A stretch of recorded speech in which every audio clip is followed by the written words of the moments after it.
கிறிஸ்துவுக்குள் அன்பானவர்களே, பரிசுத்தமானவர்களாய் இருங்கள் என்ற தலைப்பிலே இன்றைக்கு அநேக வசனங்களோடு ஆழமான கருத்துக்களை நாம் இன்றைக்கு தியானிக்க இருக்கிறோம். இந்த காணொளியை கடைசி வரைக்கும் பாருங்கள். உங்களுக்கு பயனுள்ள பல வசனங்கள், விளக்கங்கள், தகவல்கள் இதில் இருக்கும்.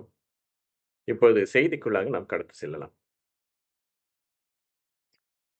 ஆண்டவராகிய இயேசு கிறிஸ்துவின் இனிய நாமத்தினாலே உங்கள் யாரையும் வாழ்த்துகிறேன். ஒரு சிறிய ஜெபத்தோட நாம் இந்த செய்திக்குள்ளாக கடந்து செல்வோம். ஆண்டவரே, நீர் செய்து வருகிற ஏராளமான நன்மைகளுக்காக நன்றி கர்த்தாவே. இப்போதும் கூட ஆண்டவரே, நாங்கள் உம்முடைய வசனங்களை தியானிக்கும் போது உம்முடைய கிருபை எங்களோடு இருக்கட்டும். ஏற்ற விதத்தில் அதை தியானிக்கும்படியாக நீர் கிருபை சிறஞ்சா உம்முடைய வார்த்தைகள் எங்களுக்குள்ளே நிலைத்திருக்கட்டும். நாங்கள் கடைசி பிறந்த உங்களை நிலைத்திருக்கத்தக்கதாக உம்முடைய ராஜ்யத்தில் பங்கடையத்தக்கதாக கிருபை செய்யும். இன்னும் தொடர்ந்து எங்களை ஆசீர்வதியும். துதி கன மகிமை யாவற்றையும் முக்கிய செலுத்துகிறோம். இயேசு கிறிஸ்துவின் நாமத்தினால் ஜெபம் கேளு பரம்பிதாவே, ஆமென். கர்த்தர் நாம் பரிசுத்தமாய் இருக்க வேண்டும் என்று சொல்லிதான் விரும்புகிறார். விசுவாசிகளாகிய நாம் பரிசுத்தமா இருக்க வேண்டும். அவருக்கு ஏற்ற விதத்திலே பரிசுத்தமா இருக்க வேண்டும். வேத வசனம் சொல்லுகிற சில காரியங்களை, சில வார்த்தைகளை நாம் பார்க்கலாம். கர்த்தர் சொல்லுகிற காரியம், பொதுவாகவே அவர் சொல்லுகிற காரியம், நான் பரிசுத்தர், நீங்களும் பரிசுத்தராயிருங்கள் சொல்லி.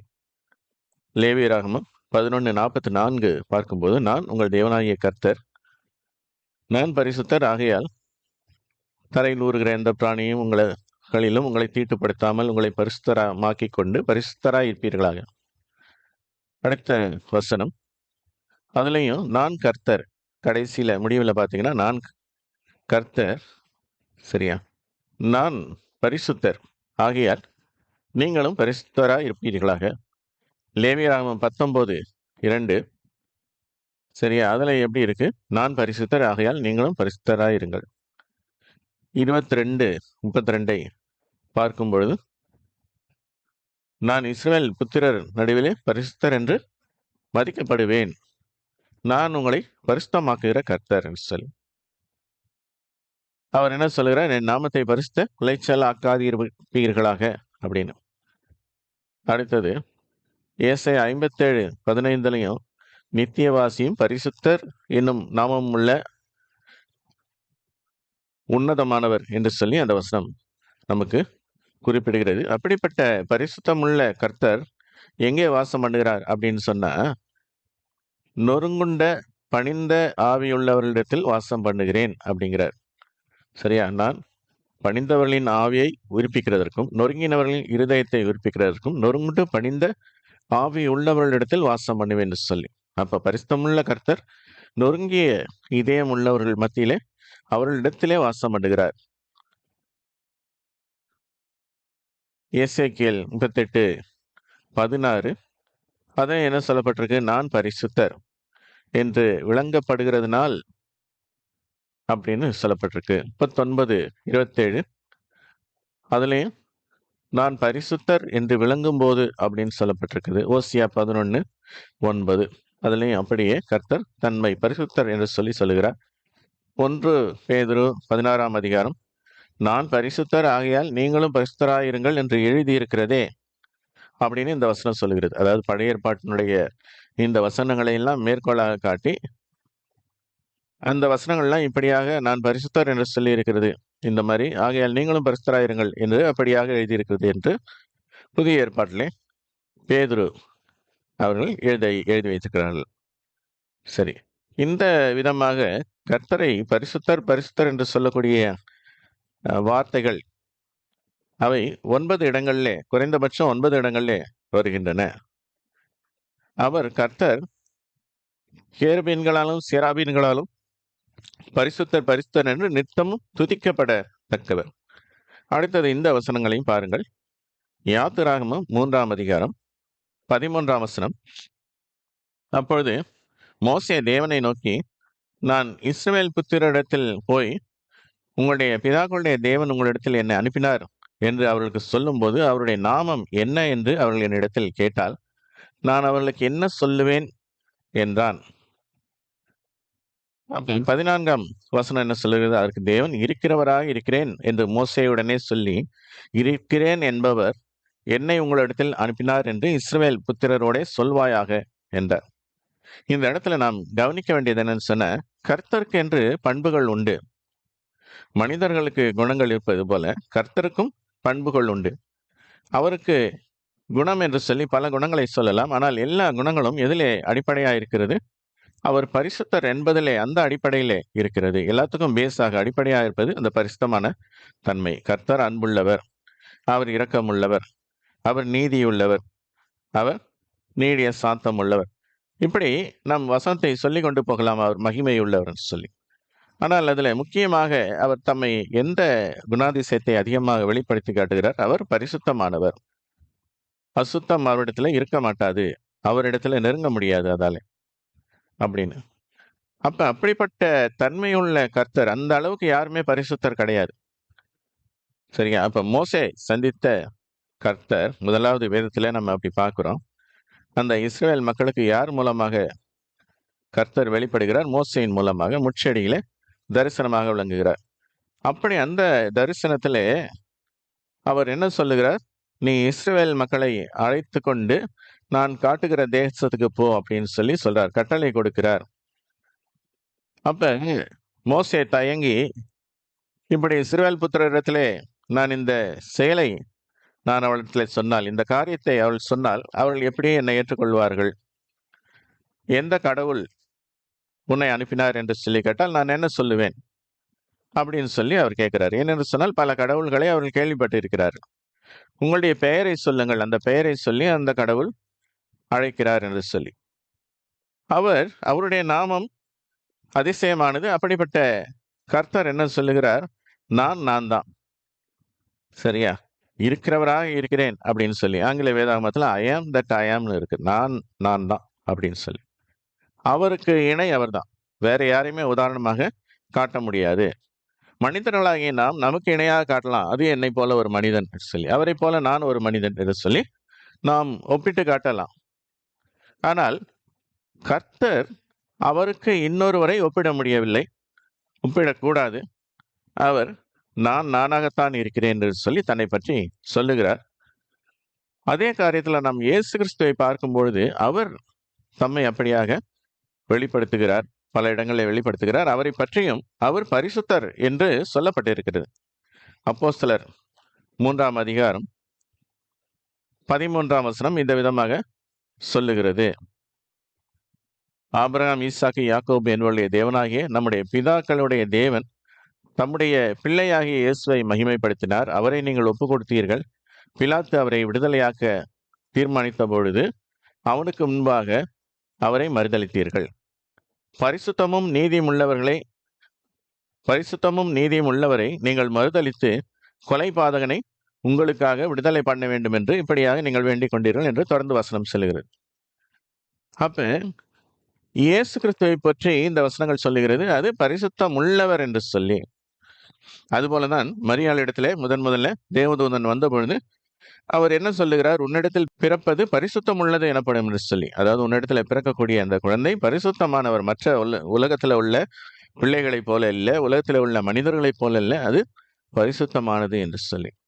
அப்படி ஆண்டவர் இயேசு கிறிஸ்துவும் பரிசுத்தராயிருக்கிறார். பிதாவுடைய அதே தன்மையை அவர் பெற்றவராயிருக்கிறார் என்பதை நாம் இங்கே பார்க்கிறோம். நாம் ஏன் பரிசுத்தமாய் நடக்க வேண்டும்? வேதத்தில் பரிசுத்தமாய் நடந்தவர்கள் தங்களுக்கு மாத்திரமல்ல, தங்கள் இனத்திற்கும் தேசத்திற்கும் ஆசீர்வாதமாக இருந்தார்கள். உதாரணமாக பார்த்தால் யோசேப்பு, மோசே, சாமுவேல், தானியேல் இவர்களெல்லாம் தங்களை சூழ்ந்த மக்களுக்கு ஆசீர்வாதமாக இருந்தார்கள். மோசே அந்த இஸ்ரவேல் மக்கள் அனைவருக்கும் ஒரு ஆசீர்வாதமாக இருந்தார். யோசேப்பு அவர் தன்னுடைய தகப்பனுடைய குடும்பத்தினருக்கு மாத்திரமல்ல, அந்த எகிப்து தேசம் முழுமைக்கும் அவர் ஆசீர்வாதமாக இருந்தார். அதுபோல சாமுவேல் இஸ்ரவேல் மக்களுக்கு ஒரு ஆசீர்வாதமாக இருந்தார். தானியேல் அவருடைய மக்களுக்கு ஆசீர்வாதமாக இருந்தார். அந்த பகுதியிலே வாழ்ந்த அந்த நாட்டிற்கு, அதற்கே அவர் ஒரு ஆசீர்வாதமாய் இருந்தார்.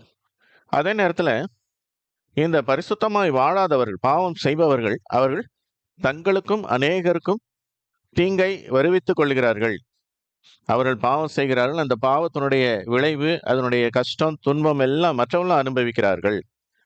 ஒருவேளை ஒரு மனிதன் அதிகமாக குடித்து வெறித்து கொண்டிருந்தால் அவனாலே அவனுடைய குடும்பத்தினர் கஷ்டப்படுகிறார்கள், மற்றவர்களும் அதனாலே கஷ்டப்படுகிறார்கள், அவனையும் அவன் கெடுத்து கொள்ளுகிறான். அப்படி பாவம் செய்பவர்கள் அநேகருக்கு ஒரு தீங்கை செய்பவர்களாக சாபமாக விளங்குகிறார்கள். ஆனால் பரிசுத்தமாய் நடக்கிறவர்களோ தங்களுக்கு மாத்திரமல்ல பிறர்க்கும் அவர்கள் ஆசீர்வாதமாய் இருக்கிறார்கள் என்று பார்க்கிறோம். கிறிஸ்தவனுடைய குணாதிசயம், அவர்கள் எப்படி பரிசுத்தமாய் இருக்கிறார்கள், அதை குறித்து ஒரு சிறிய கதையை உங்களுக்கு சொல்ல இருக்கிறேன். ஒரு காலத்துல ஒரு நாத்திகர் இருந்தார்.